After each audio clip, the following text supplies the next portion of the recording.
Olá. Olá, olá, olá. Já vamos todas juntas.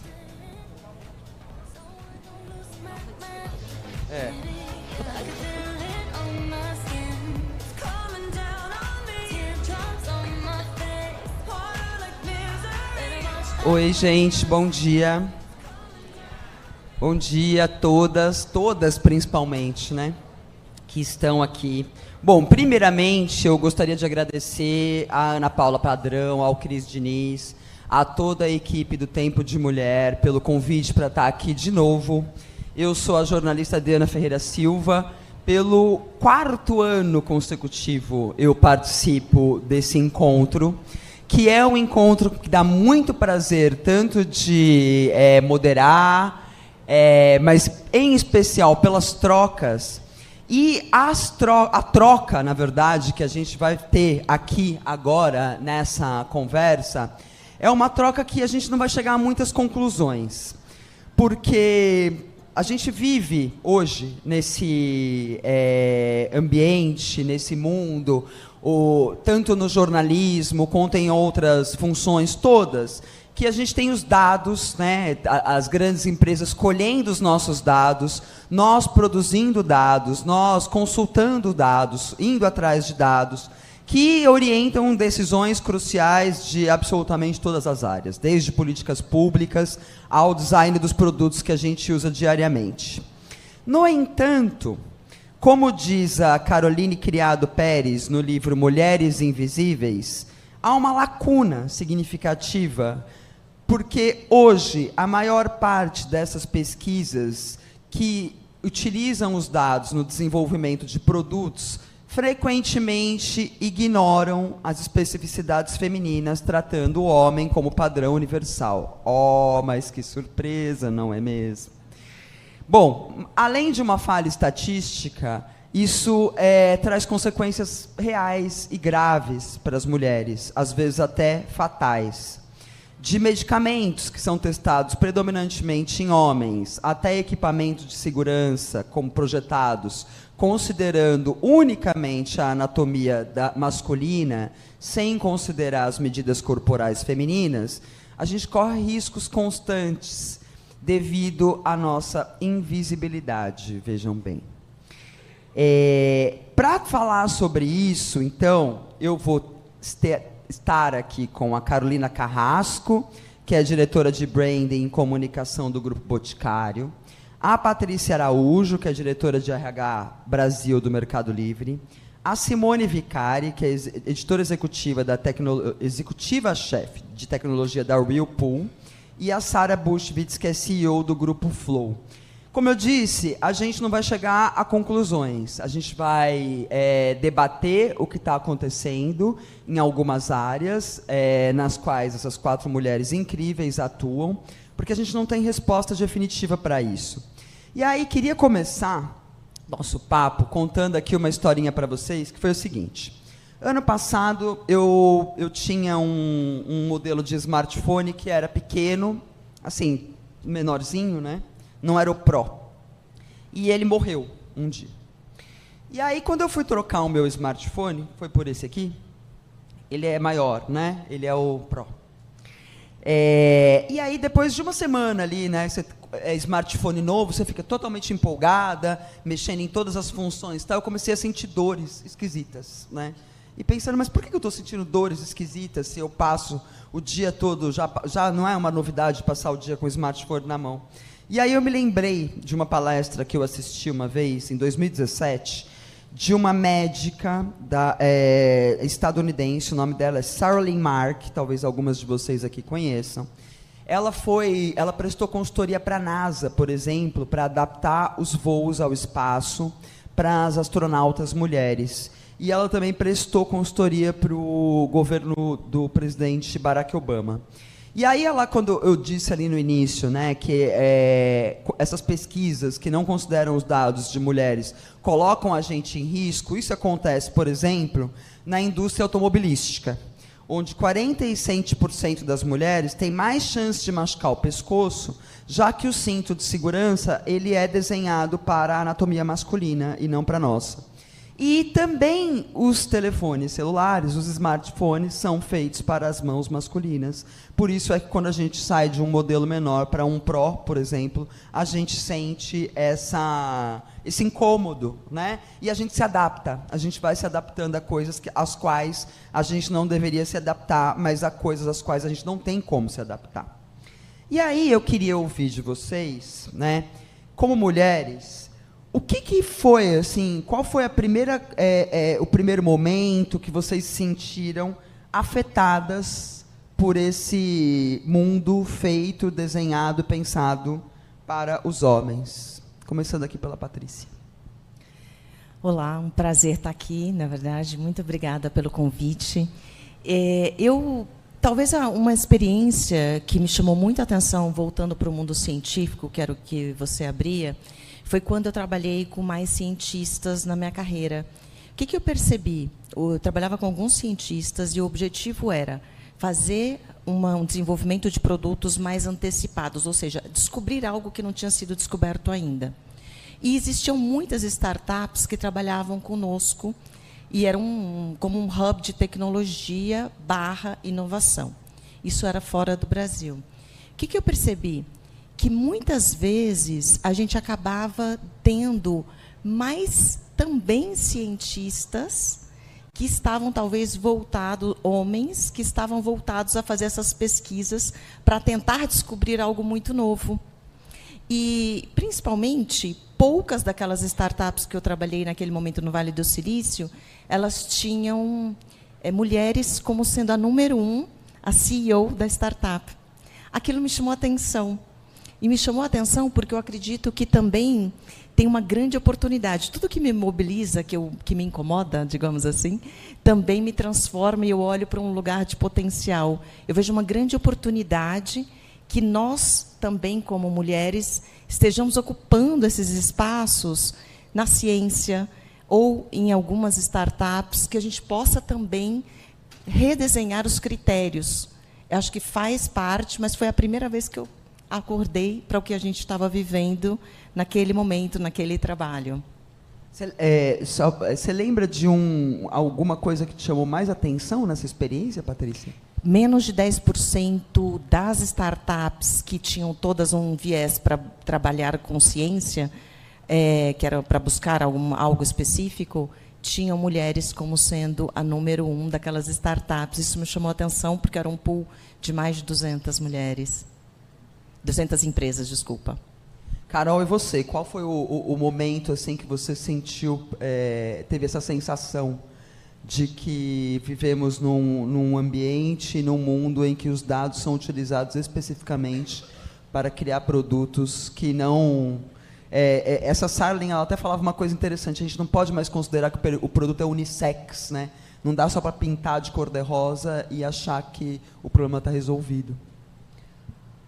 Primeiro, bom dia. Obrigada, pelo convite. É um prazer estar aqui com todas vocês. Eu vou expandir um pouco a resposta sobre a ótica de produto e vou trazer um pouco da minha realidade atual, que é... Meu filho tem 1 ano. Acabei, já faz 6 meses que voltei de licença maternidade. E, para mim, me caiu a ficha do quanto se aprofundar no corpo masculino, no corpo feminino, e nas nossas profundidades é importante quando a gente olha para um produto diário nosso, que é trabalhar. E acho que muitas aqui devem ser mães, mas a composição hormonal, o voltar a trabalhar, o recém-voltar de licença maternidade... é complexo e me deparei com... Fui tentar ler, entender mais e deparei com pouco conteúdo sobre, muita rede de apoio, mas acho que, para mim, me caiu a ficha quando eu voltei de licença maternidade, voltei para a minha rotina de executiva, num outro contexto, num contexto emocional, hormonal, físico, completamente diferente, precisando de muito suporte, muito apoio, e tendo que encontrar isso com mulheres que já passaram por isso, né? E não com produtos e pesquisas prontas e, enfim, curadoria pronta para me apoiar. Sara. Bom dia, um prazer estar aqui novamente, esse evento que eu adoro. Adri, acho que eu posso trazer alguns exemplos, né? Acho que começando sobre do lado profissional, eu lembro que no meu comecinho de carreira, quando a gente pensa, né, em produtos, mas como você falou, a sociedade é desenhada dessa forma. Então, eu sou economista e eu lembro que meu sonho era trabalhar em finanças e, na época, não contratavam mulheres em finanças. Então, eu já comecei a ver um mundo desenhado ali para homens. E eu quero trazer mais 2 exemplos mais recentes. Um até engraçado e outro não tão engraçado. Eu tenho 43 anos e faz 3 anos que eu passei a fazer mamografia. E a primeira vez que eu fiz mamografia, eu pensei, nossa, que foi desenvolvido por um homem, não é possível. Posso estar errada, mas foi o primeiro sentimento que eu tive, assim, nossa, isso daqui foi feito por um homem, porque se tivesse sido feito por uma mulher, talvez a experiência seria diferente. Eu sei que estão trabalhando hoje para melhorar essa experiência, mas esse foi um grande choque para mim. E eu vou dar um outro exemplo mais engraçado. Né, como mulher empoderada, até um dia eu fiz um post sobre isso. Eu tinha meu próprio sítio, minha própria árvore, minha moreira, então colhi a minha própria amora, fiz a minha própria geleia, coloquei no pote e não fui capaz de abrir o pote de geleia. Então, também quando a gente pensa, é uma brincadeira, mas a gente para pensar na anatomia dos produtos, né? Assim, é uma dificuldade muito grande para mim como mulher, com o tamanho da minha mão, com a minha altura, poder abrir alguns produtos, usufruir de algumas coisas. Então, a minha própria geleia eu não conseguia abrir. E assim vai, a gente pode pensar em muitos exemplos, desde como a sociedade se comporta, como os produtos são desenvolvidos, até, né, coisas do nosso dia a dia que nos impedem de ter um pequeno prazer, por exemplo. Maravilhosa essa história da geleia. Agora, você, Simone, assim como a Sara, também está uma mulher numa área onde 99% é formada por homens. Bom dia. Sim, é um fato. Eu acho que o exemplo que eu trago é um exemplo pessoal. Eu escolhi a área de tecnologia como área de formação e para fazer a minha carreira. E desde a universidade, eu me deparei com a situação que eu era uma das poucas mulheres na sala de aula. E quando eu olhava quem se formava, então esse número era menor ainda. Então eu vi uma grande oportunidade de contribuir para mudar o mundo, e principalmente quando a gente pensa em tecnologia e em tudo que essa área se transformou, a possibilidade que a gente tem de propor soluções diferentes, soluções mais inclusivas, quando a gente traz esse olhar feminino para a mesa. Simone, eu vou continuar contigo, porque você tem essa experiência, né, longa em desenvolvimento de sistemas e projetos de tecnologia da informação. E eu vi um post que você fez no LinkedIn, que você fala de uma experiência de viagem, né, visitando algumas casas de algumas pessoas na região norte e nordeste, né? Exato, foi na região nordeste. E principalmente ali, hoje você está na Milpool, principalmente para tratar das linhas, né, de produtos da Brastemp e da Consul. A partir dessa experiência que você teve, eu queria saber quais são os tipos de insights diferentes que você recebe, né? Porque quando a gente pensa numa empresa como a sua, a gente, obviamente, são produtos que a primeira coisa que vem na cabeça, bom, são produtos, né, além do estereótipo que a gente carrega de tanto tempo, né, de que quem monta a casa são as mulheres, mas, no final das contas, eles são criados por homens, continuam sendo, né? Então, essa experiência de ouvir essas mulheres em loco, né, como é que isso muda, como é que isso influencia no que você vai criar depois, e também nesse desenvolvimento de projetos que você faz e tecnologias de CRM. Acho que essa foi uma experiência incrível, primeiro porque a gente teve a oportunidade de se conectar com os nossos consumidores, com quem usa os nossos produtos de fato. Nessa experiência a gente conseguiu ouvir muito sobre como é que eles utilizam os nossos produtos, quais são as coisas que eles valorizam, que faz a diferença para essas mulheres e para essas pessoas. E isso, acho que tem dois aspectos. Primeiro, que apesar de comumente se falar, né, como uma atividade feminina, a casa, a gente trabalha muito hoje o equilíbrio de tarefas, a divisão de tarefas. E a gente que tem... hoje a mulher trabalha, hoje a mulher é responsável, né, muitas vezes pelo sustento da casa.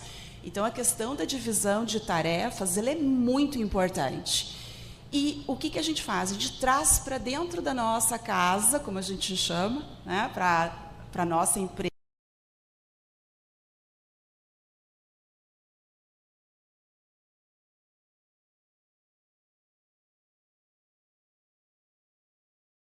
de exemplo que de alguma maneira te tocou para algum insight que você não tinha tido ainda? Então, acho que nessa experiência, uma coisa que me chamou muita atenção é algumas mulheres falando da questão dos botões da máquina de lavar roupa que tinha cores e como isso facilitava o trabalho delas. Isso também entra na questão de inclusão, porque elas trouxeram exemplos, às vezes, de pessoas, sejam pessoas que não têm, às vezes, saber ler ou escrever, e que a cor ajudava a usar o produto melhor, né? Porque ele sabia que se a cor era, por exemplo, verde, aquela era uma determinada função de lavagem. Então, a gente começa a se dar conta o quanto que é importante identificar essas características que fazem os nossos produtos serem mais acessíveis a todas as pessoas. Muito interessante. Carol, vocês no Grupo Boticário acabaram de fazer o lançamento de um centro de pesquisa da mulher, que teve, inclusive, na campanha a atriz Débora Seco, para investigar, né, questões sobre o corpo da mulher, desenvolver produtos a partir disso, para cada fase. E aí eu acho que a gente entra em coisas muito interessantes, porque eu acho que, em especial na indústria da beleza, para além das pesquisas, né, bom, porque, né, a indústria da beleza a gente, né, já liga, obviamente, ali num recorte de gênero.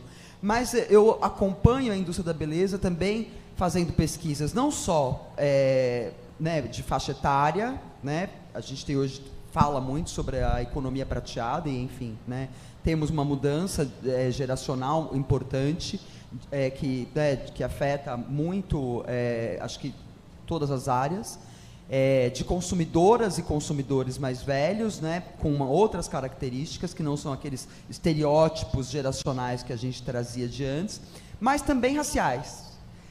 Eu queria que você tocasse um pouco nesse tema, acho que, né, o motivo desse centro ter sido criado e passando por essas vertentes, que eu acho que também são importantes da gente considerar, pensando que o Brasil é um país de maioria, não só feminina, mas também de pessoas negras. A gente lançou recentemente o Centro de Pesquisa da Mulher. Ele parte do contexto que, sim, os dados científicos que hoje existem e que determinam estudos, eles priorizam o corpo masculino, né, como pesquisa. O corpo feminino é um corpo que vem sendo cada vez mais falado, cada vez mais pesquisado, mas ele é pesquisado sobre uma outra ótica, né? Então, se você pega, inclusive, a nossa campanha, a gente coloca no próprio lugar de fala da Débora Seco que o corpo dela é muito pesquisado, a magreza dela é muito pesquisada, como a idade dela é muito pesquisada, o como ela consegue ser magra com a idade que ela tem, né? Literalmente, né? Porque se você escrever Débora Seco no Google, ele auto-preenche com essas informações. Auto-preenche com essas informações. E a Débora é um exemplo, né? É um exemplo, mas, de fato, essa realidade ela é geral, né? Então, o Centro da Mulher vem para a gente trazer e dar luz para estudos que precisam ser feitos, para dados que precisam ser coletados, para a gente começar a mudar essa agenda e mover essa agenda para outro lugar, né? A gente não tem tanta pesquisa científica, medicinal, feita a partir de dados do corpo feminino, porque o corpo feminino ele é mais complexo mesmo, né? Nós somos profundas e complexas, existe um aspecto hormonal intrínseco aqui. Então, o centro vem para estudar a mulher nas suas diversas fases, né? Desde de quando ela nasce até, de fato, o climatério. Assim. Então, o Brasil é um país muito plural, temos muitas mulheres de muitas raças, e acho que aqui vem essa intencionalidade de trazer para fora, em parceria com o Albert Einstein, um centro que vai coletar dados e vai colocar em voga pesquisas como, por exemplo, a jornada da fertilização, a jornada de uma mulher que quer ser mãe, por exemplo. Você pode dar mais alguns spoilers assim do que vocês já estão pensando, desenhando, descobriram? Acho que você trouxe na tua fala algo que a gente vem aprofundando, que é sobre o etarismo. Então, a fase da menopausa, né? Então, como que a gente pode, através de pesquisas, não só trazer produtos que estão ancorados para mulheres que estão nessa fase, né, para atender necessidade, mas também para evoluir sobre outras óticas. Então, etarismo também, eu acho que é um outro exemplo que a gente pode se comprometer e dar o spoiler aqui. Muito bacana. Todas as perimenopausers e menopausers agradecem muitíssimo. Patrícia, acho que tem você falando no começo, e aí também queria conectar um pouco com o que a Carolina falou. Tem um episódio do podcast Mamilos, que acho que foi lançado na semana passada, que trata de longevidade. E aí, elas ali, né, quem ouve o Mamilo sabe que elas fazem aquelas entrevistas super longas, e aí mostrando, né, algumas pesquisas que falavam sobre longevidade, e um médico defendendo, né, de um médico que defendia que a gente não vai viver para sempre, enfim, mil questões ali, inclusive filosóficas, né? Mas teve uma coisa que me chamou muita atenção, que foi os dois entrevistados. Um deles desconstruiu assim, totalmente uma pesquisa que tinha sido feita, porque os dados que esse cientista usava para provar que a gente, né, ia viver muito mais tempo e melhor e tal, eram a partir de pesquisas feitas com ratos. Os ratos eram machos, e depois foram testados, acho que foi testado só em homens, ou seja, nem nos ratos, né, o teste é feito nas fêmeas. E aí você tem essa experiência muito interessante de ter trabalhado com os cientistas.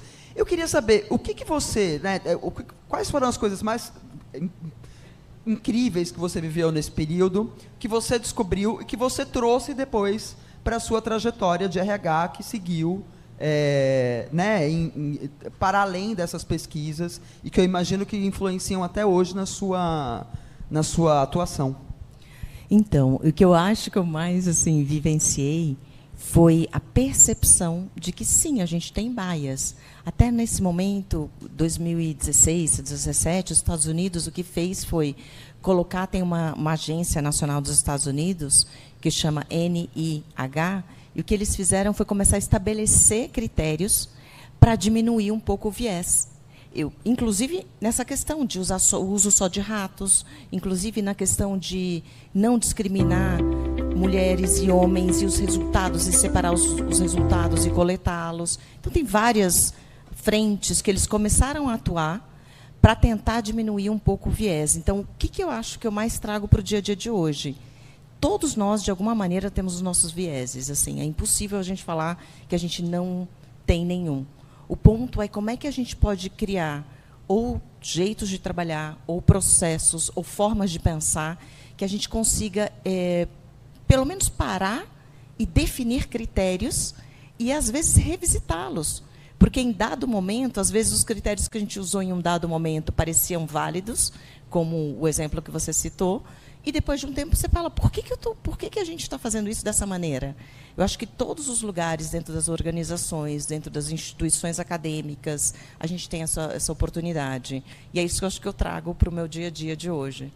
E aí, pensando na sua atuação hoje no Mercado Livre, né? Como é que isso se reflete ali na prática da sua atuação hoje, à frente do Mercado Livre? Eu acredito que todos que a gente tem feito, pegando um pouco o exemplo da Simone, né, a gente tem muito para contribuir, a gente ainda contribui muito com também mulheres entrando muito nas carreiras de tecnologia, porque também é muito importante quando você pensa nos códigos que a gente vem pensando e formando, quando você pensa em AI generativa, também é muito importante que a gente tenha também mais mulheres, só que as mulheres precisam começar lá na ponta.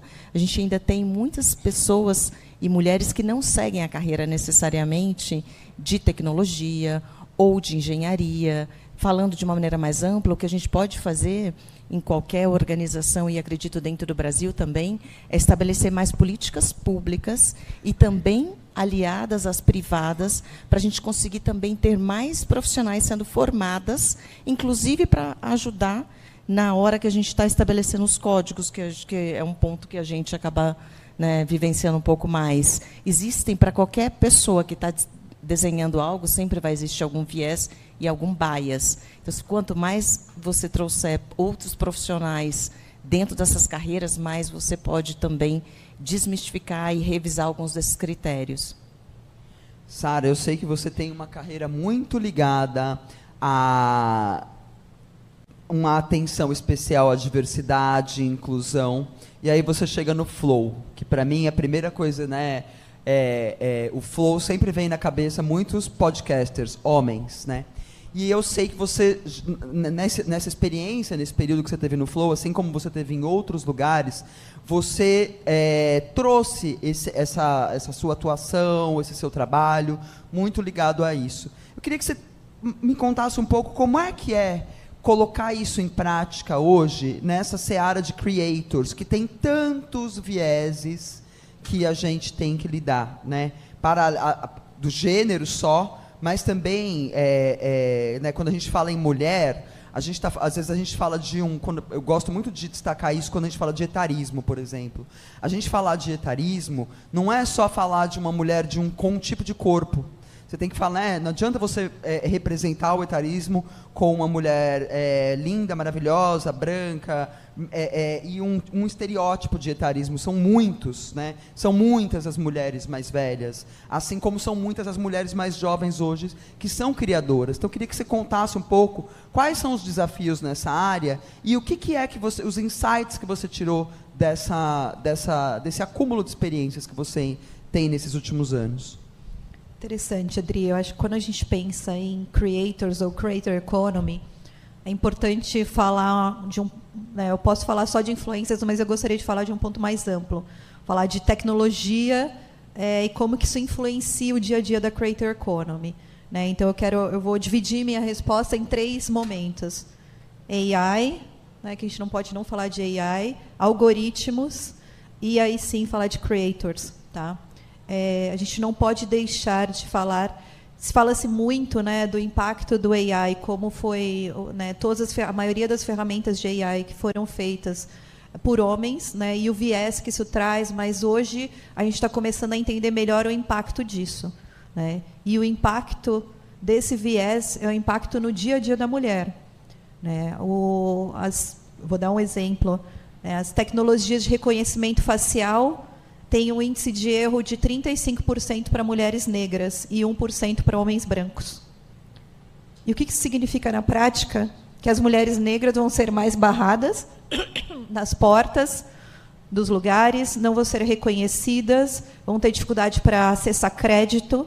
Então, o ciclo do viés, ele se repete, baseado, inclusive, nessas novas tecnologias. Então, assim, parece muito simples falar assim, foi feito por homens. Não, o impacto que isso vai causar e que está causando no dia a dia dessas mulheres, uma vez que todas as nossas tecnologias hoje, por exemplo, reconhecimento facial, está em tudo que a gente usa, tem um impacto muito grande. Então, eu não poderia deixar de falar do AI nesse contexto e como isso reflete na internet. Aí, como isso reflete na internet, a gente pode falar da forma como os algoritmos são construídos. Os algoritmos de pesquisa, de busca, o seu feed, para ser mais, tem um exemplo muito claro, ele é construído com vieses também. Então, assim, nós como mulheres, naturalmente, vamos receber conteúdo mais feminino, mesmo feminino, estereotipado feminino, né? Mesmo não sendo isso necessariamente o que você está buscando. Então, a internet, ela te força e reforça um comportamento viesado. E qual que é o impacto disso? Eu só estou tendo menos acesso a conteúdo? Não, eu posso ter menos acesso a oportunidades. Quando está buscando uma oportunidade de trabalho, por exemplo, o feed de uma mulher aparece menos oportunidades do que para de homens. Eu não sei se vocês sabem disso. Tem dados de pesquisas que falam isso. Vocês recebem menos conteúdo sobre administração, finanças, tecnologia do que o que os homens recebem. Então, mesmo os algoritmos, eles fazem esse viés. Então, é preciso pensar de uma forma diferente, recalibrar, e isso vai ter que ser feito por mulheres. Quando a gente fala de recursos, né, de ciência e tecnologia, eu vi um dado agora da CAPES que as mulheres estão mais nas universidades. 55% das mulheres, são 55-45 entre homens e mulheres. Mas vocês sabiam que as bolsas de pesquisas ainda são majoritariamente destinadas para os homens? O último dado que eu vi, acho que é 63-37, tá? Mas é algo assim, 60-40. Então, as mulheres estão mais nas universidades, mas estão recebendo menos recursos de pesquisa. Por que eu estou trazendo tudo isso? Porque isso reforça os ciclos de vieses, né? A gente já fala de viés há muito tempo, e agora a gente está falando como que isso tem refletido, impactado o nosso dia a dia e o nosso futuro de uma maneira mais explícita. A gente fala de viés inconsciente, para mim são vieses ultraconscientes e explícitos, que a tecnologia hoje nos mostra, desde não conseguir ser reconhecida pela uma facial ou ter menos oportunidades de trabalho no seu feed. Tá? Então, essa é um pouco da internet. Quando eu olho para a produção de conteúdo, não é muito diferente. Quando eu cheguei no Flow, eu ouvia muito, a nossa audiência é majoritariamente masculina, e eu ouvia muito, o YouTube é masculino. O YouTube é masculino. Não, gente, não pode ser. Peraí, todo mundo assiste conteúdo, mulher assiste conteúdo. E tem isso, né? O Instagram é feminino e o YouTube é masculino. Então, existe esse paradigma, que não é verdadeiro. O que acontece é que tem plataformas que produzem mais conteúdo para um público específico. Então, o YouTube tem audiência mais masculina, porque a origem da produção de conteúdo dos youtubers são masculinos. Quando a gente pega os top maiores creators, MrBeast é homem. Aqui no Brasil, Enaldinho, enfim, a gente pode listar a grande maioria masculina. Então, assim, foi uma plataforma construída por homens, né, com conteúdo masculino. E aí o meu papel foi trazer essa provocação e falar, não, a plataforma não é masculina. O conteúdo que a gente está fazendo é masculino.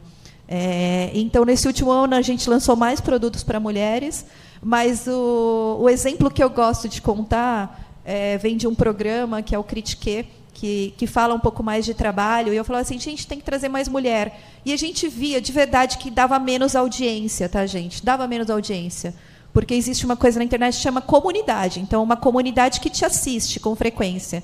Então, se essa comunidade é masculina, quando ela assiste uma mulher, ela tem menos interesse. Então, você precisa trabalhar e ampliar essa comunidade. Então, foi o que a gente fez. Então, eu tenho muito orgulho de dizer que a gente assumiu um risco de, no curto prazo, ter menos audiência, e agora a gente já vê uma audiência mais equilibrada entre homens e mulheres. Mas a gente tomou o risco. Né? Então é isso. Assim, acho que o nosso olhar tem que ser mais amplo quando a gente pensa na internet, desde do AI que está ali no nosso dia a dia, da forma como vocês estão recebendo conteúdo, esses algoritmos estão viesados, até na própria produção. Muito interessante isso que você disse, porque, primeiro, né, se você continuar conversando, eu sempre penso nisso, né, eu trago isso muito para o jornalismo, se você continuar conversando só com homens, você está perdendo metade da população, ou a maioria, né? E a outra coisa é que essa coisa que você mencionou, por exemplo, do YouTube ser masculino e o Instagram ser feminino, me deu um insight aqui de uma sensação que eu tenho tido com o Instagram ultimamente, né, que é nessa tentativa do Instagram copiar o TikTok. No meu feed, por exemplo, agora só ficam aparecendo coisas assim, dicas de como limpar panela, exatamente sabe? Isso.